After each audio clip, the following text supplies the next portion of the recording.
the Royal African Company, organizing the transatlantic slave trade. The Royal African Company, RAC, stands as a pivotal institution in the history of the transatlantic slave trade.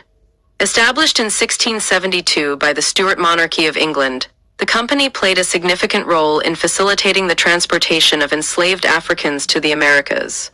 This brief documentary aims to shed light on how the organizational structure and operations of the Royal African Company facilitated and sustained the reprehensible practice of human trafficking. The late 17th century marked the height of European colonial expansion, with nations vying for dominance in the lucrative trade routes and resource-rich territories. England, seeking to strengthen its economic power, turned its attention to Africa, where the demand for slave labor in the New World plantations was rapidly growing.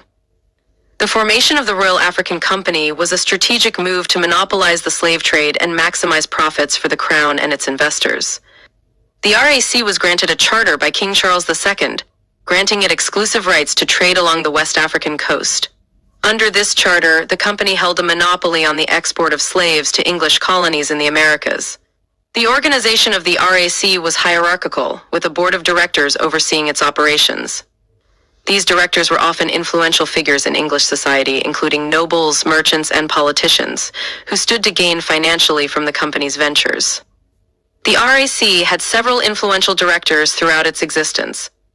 Some notable names include James, Duke of York, later King James II, who served as the company's first governor, and Samuel Pepys, the famous diarist, who also held a directorship.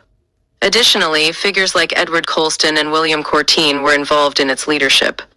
The RAC issued shares and bonds to raise capital for its operations. It was one of the earliest examples of a joint stock company in England, and its shares were traded on the London Stock Exchange, making it one of the first companies to be publicly traded. This allowed investors to buy and sell shares of the company, providing it with the necessary funds for its activities in the African slave trade and other ventures.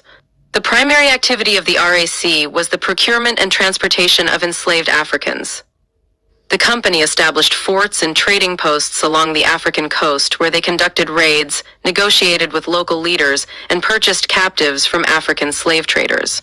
These captives were then packed onto ships in horrendous conditions for the perilous journey across the Atlantic, known as the Middle Passage. The RAC also engaged in the sale of goods such as firearms, alcohol, and textiles in exchange for slaves, further entrenching its economic interests in the region.